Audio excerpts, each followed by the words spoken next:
Professor Dr. N. Gunasekaran is Dean, Rajalakshmi Engineering College, Chennai. He has 40 years of teaching experience in the field of electronics and communication engineering. He has guided 6 PhD scholars and 3 MS program scholars. He has published 10 books and 10 monographs. He conducted more than 50 short-term courses, winter schools, summer schools, and faculty development programs. He received Best Project Awards twice for UG projects at state level through Directorate of Technical Education and at national level President of India Award for the project on telephone for physically handicapped persons. Welcoming you to the UGC lecture series on optoelectronics. Today we will be focusing on another very crucial topic, the Fermi levels.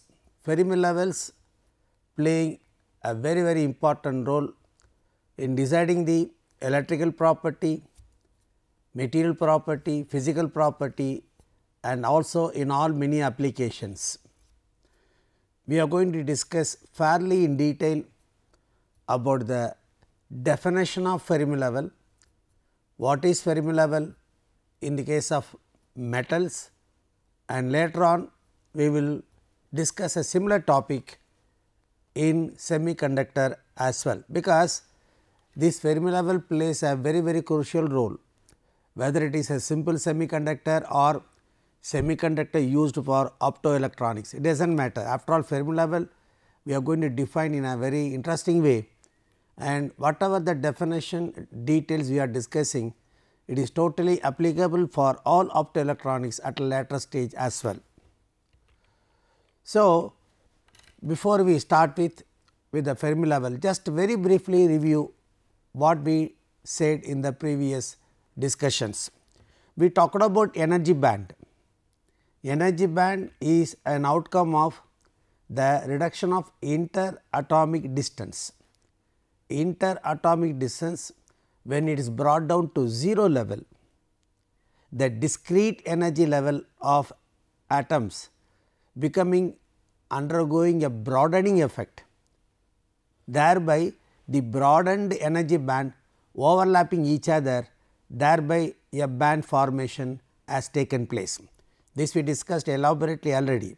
So, what you are seeing on the screen is how this broadbanding is taking place as you reduce the interatomic distance, or otherwise we can also view this how the number of atoms are increasing in a cubic centimeter. Both mean the same thing, either you bring the atomic distance to 0 or the number of atom per centimeter cube is increased, whichever the way. Now, what you are seeing on the right hand end of this picture is in the range of 10 power 23 atoms per centimeter cube. That is normally what is the atomic density we take for most of the material.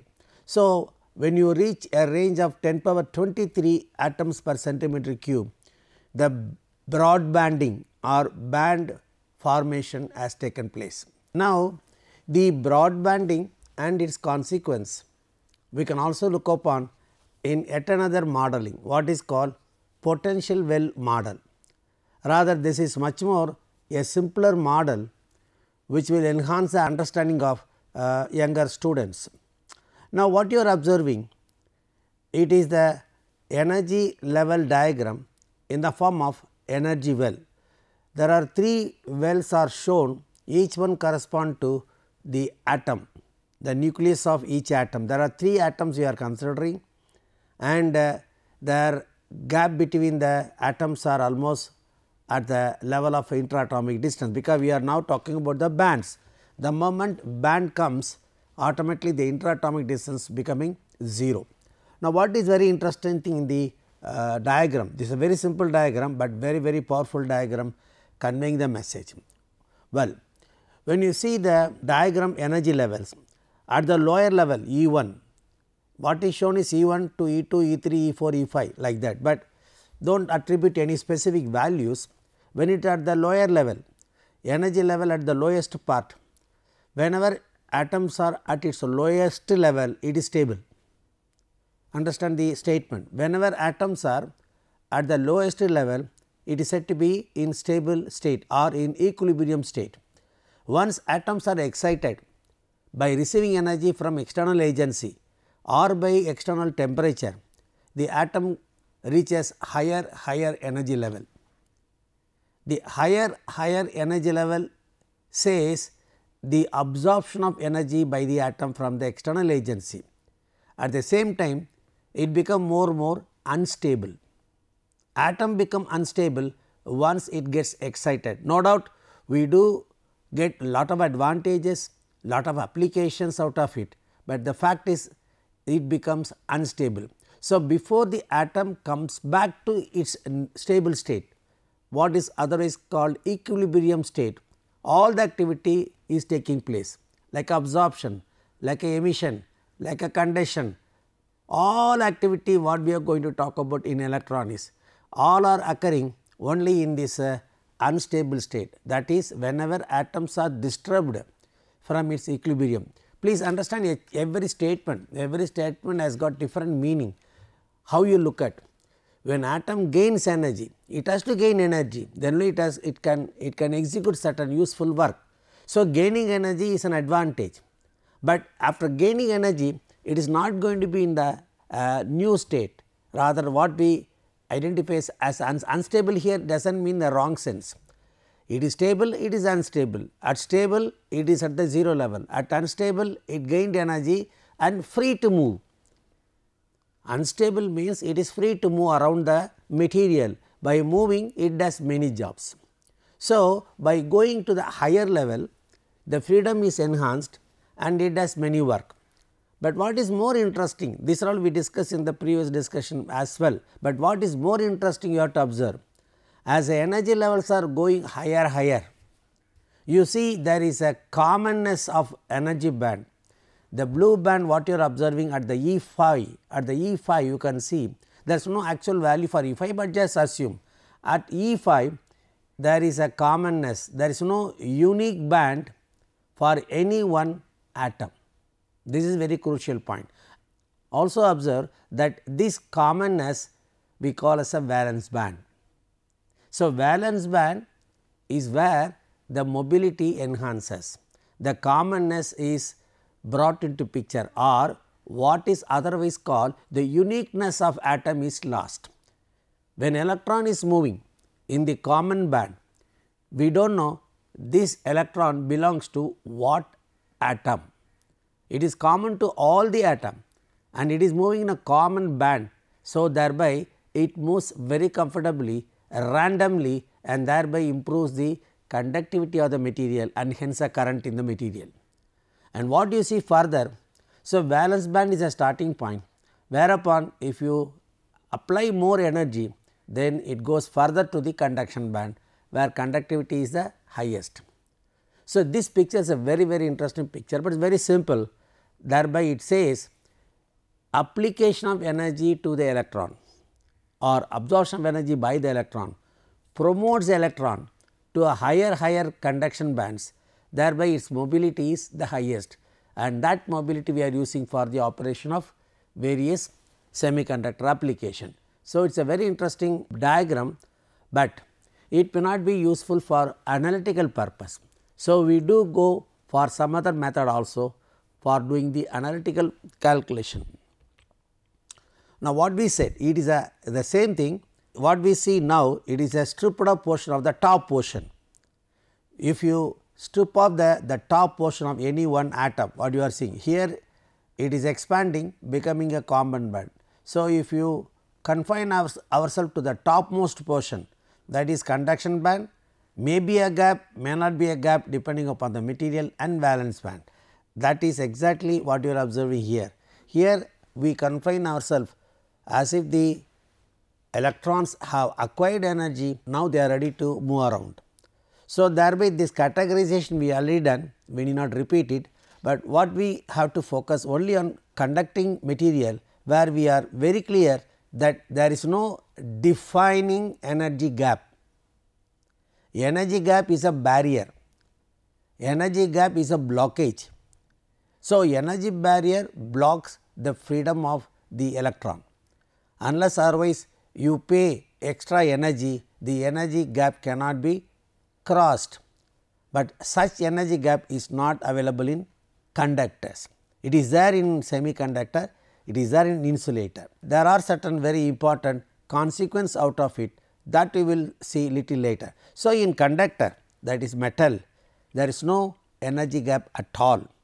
Absolutely, the electron moves from valence band to conduction band. In other words, the bands are continuous as energy gained by the electron sufficient to go to that level. Please understand, it is not simply walk through, it is not parallel walk, you are going to higher energy level. That means, to go to higher energy level, energy of the electron should increase. So, as electron gains higher energy, it goes to higher level and thereby the conductivity enhances. So, that part we will just run through quickly. So, we now focus our attention to the conductors.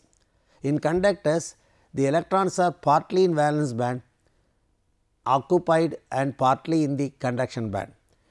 So, what is very important to observe, the freedom is maximum whenever electron goes to the valence band and hence conduction band, because there is no boundary between valence band and conduction band.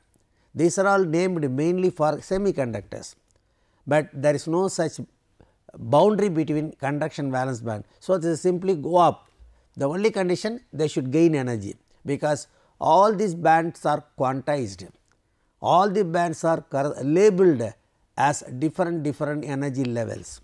So, it is a question of energy absorption and going up in the ladder.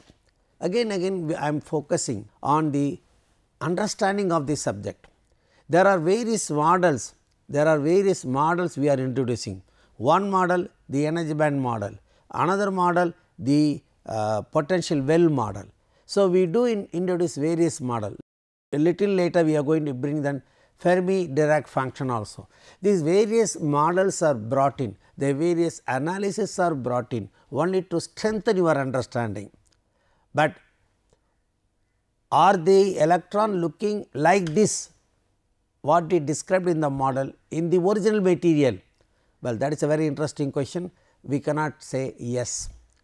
For example, we show various energy levels staggered in the vertical axis.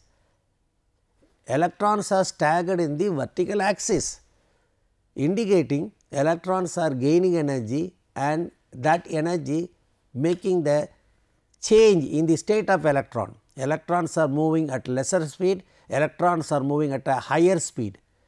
The kinetic energy increasing from potential energy. So, energy change leads to the state of electron. These are all what is happening in a material, but what is explained in a different model only to indicate one part of the behavior of the electron. So, electrons are in practice moving all around the material. Inside the material there is nothing like a ladder structure. Do not carry on the picture of ladder structure in the volume of material. In a volume of material, electrons are gaining energy and increase its velocity, improves the conductivity, increase the current flow. That is the reality.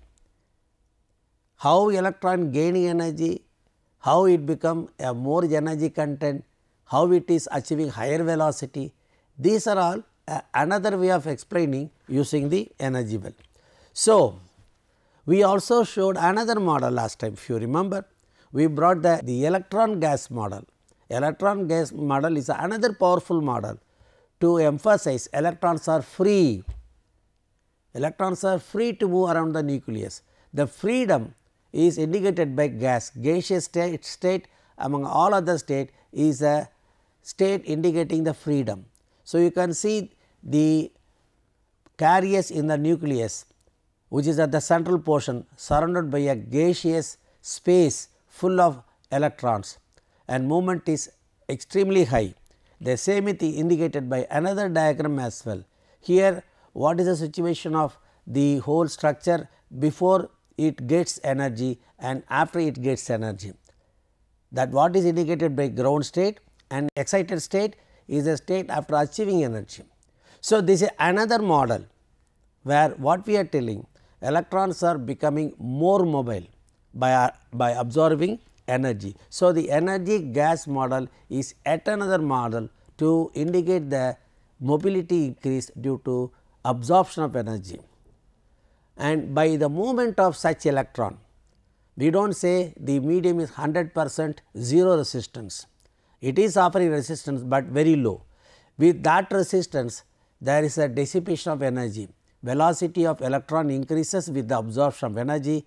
The movement of energy in the medium enhances the energy dissipation, which is in the form of heat. We call it the Joule's heat, that is represented by sigma into E square. We will just talk about a little more about that after a short break.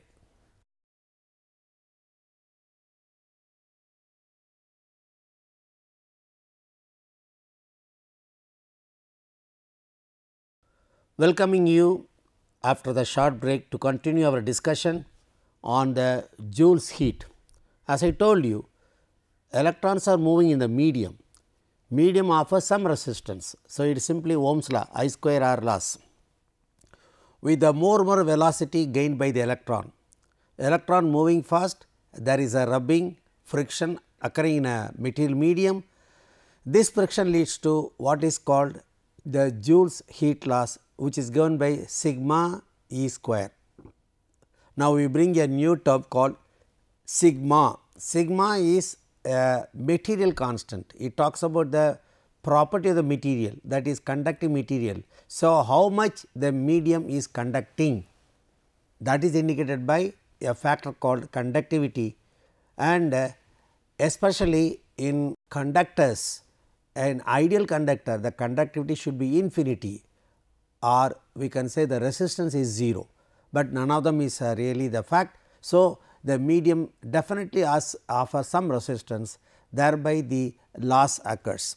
So, that loss we call as the heat loss, but we are not focusing on the heat property, but just a passing remark. Now, let us come to another concept.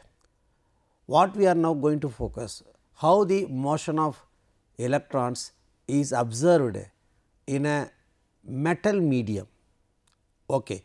Earlier, when these particles are in free space, please compare the two situations, the motion of charged particle in free space, the motion of charged particle in a metal medium. In a metal medium, the restrictions are infinity.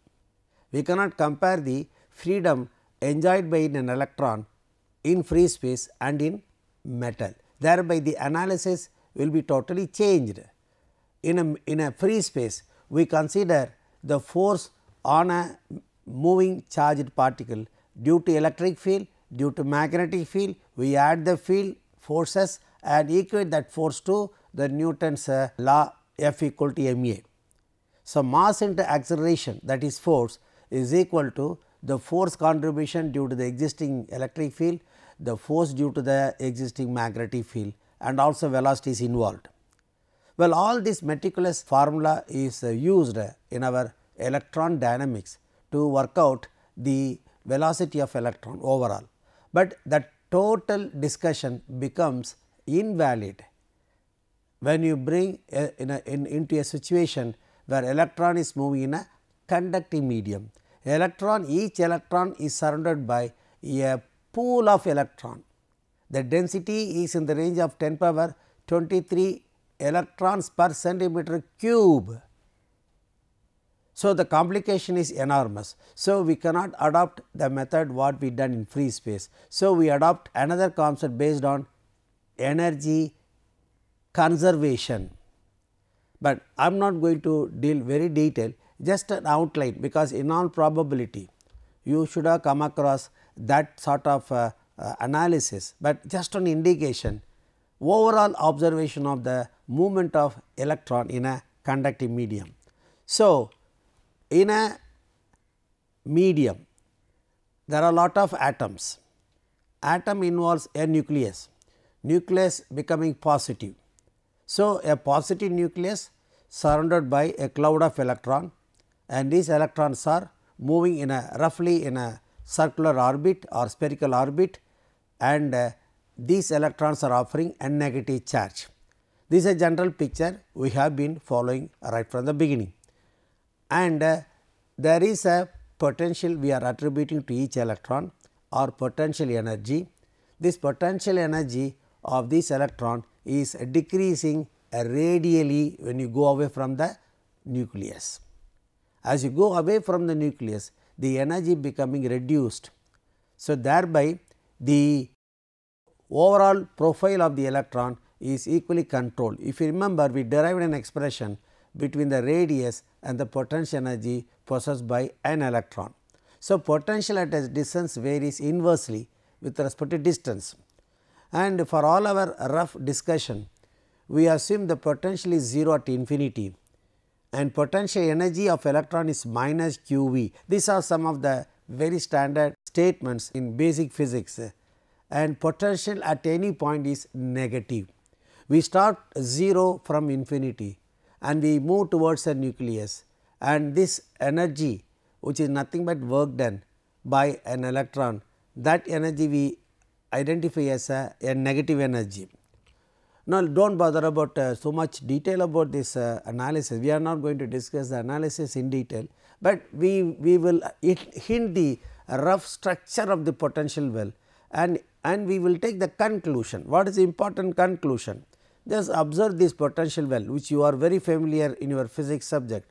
The potential wells, as you observe, it is converging to a nucleus alpha. The alpha is a nucleus part, and as you go away from the nucleus in a radially outward direction, the energy is becoming lower and lower. So, there is a question of decrease of energy as you go away from the nucleus. The potential energy is decreasing, probably its kinetic energy will be increasing. So, if you consider two such nucleus, you can see the overlap of energy levels. But what is the observation necessary in this diagram? Though the parabolic type of curve is shown for each nucleus, but over the common area between the two nuclei, the curve become flattened. The curve become flattened. Now, continuing the same argument, if you continue such a parabolic variation of potential, not only between two nuclei, let us extend to various series of nuclei. You can see it appears as if the energy goes down, goes up, goes down, goes up like that. This is okay theoretically, but what really happens, and the status that we are focusing here is somewhere around a point B or a point C or even point D. The point A, what is shown in the diagram, the position A, the energy correspond to A, it is a place where the electron does not have any freedom to run away from the nucleus. It is not contributing to the conduction of the material, it is totally bound.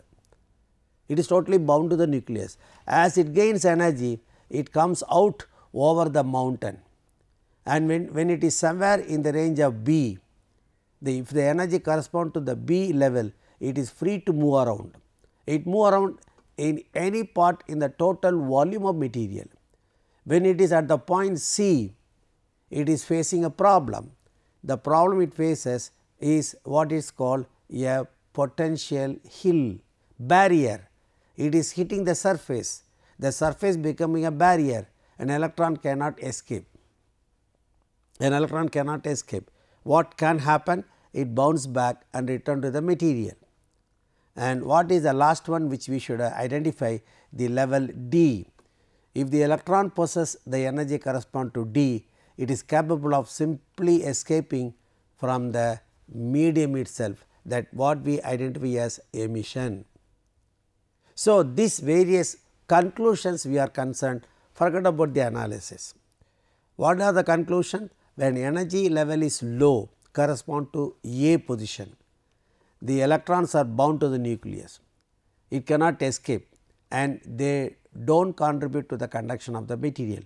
When the electron correspond to B, it moves very comfortably, that is, it is a very high level compared to the A level.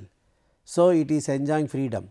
When it is approaching the point C, which is close to the surface of the material, it faces a barrier, it has got no other choice except to reflect it back.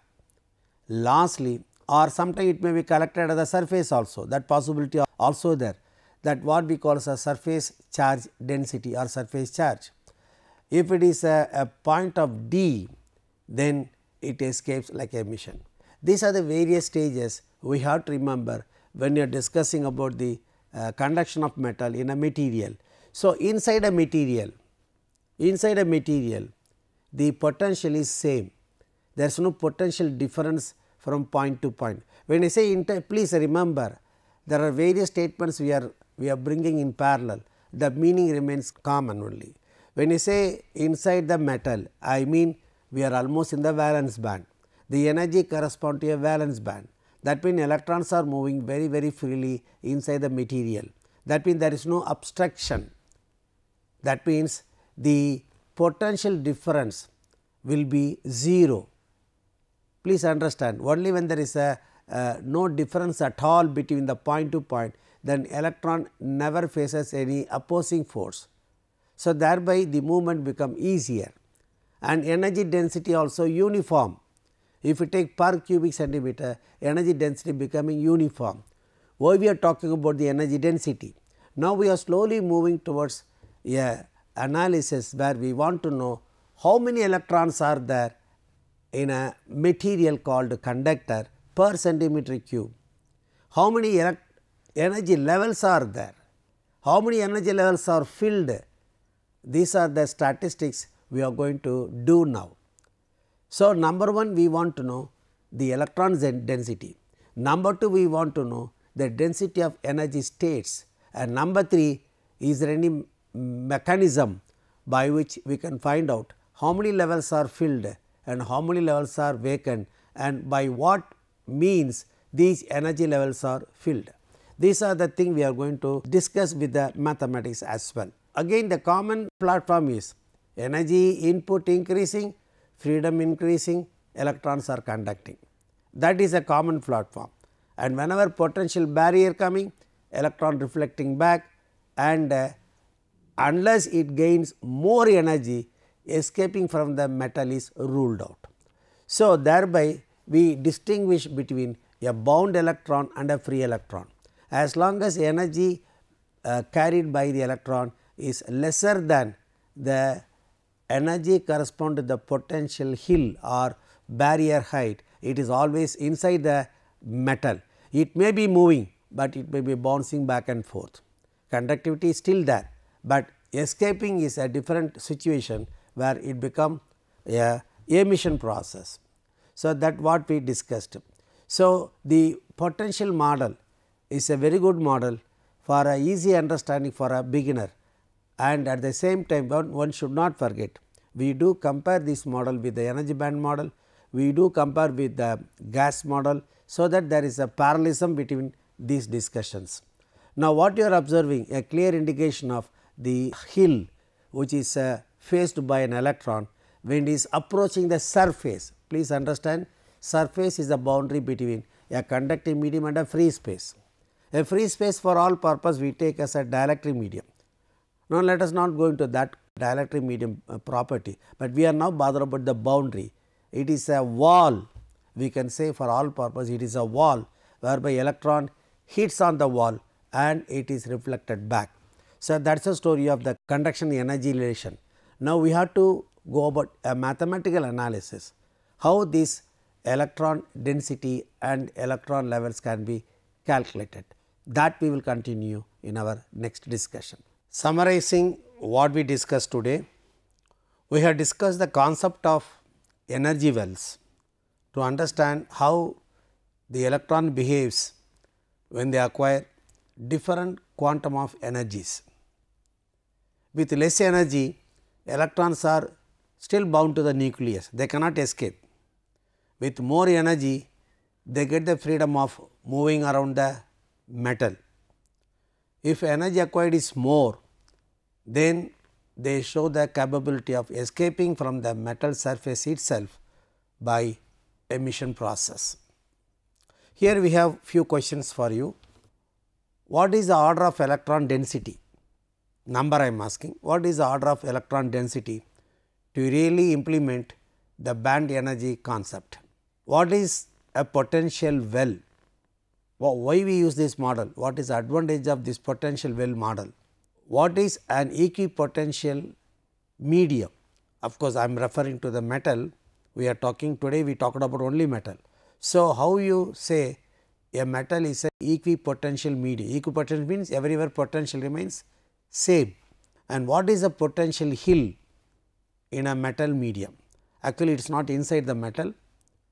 Once you come to the surface of the metal, this hill the electrons are facing. In fact, the potential hill we can also call as a barrier. And what are in general bound electrons and free electron? Please think over the answers, we will discuss in our next meeting. Thank you.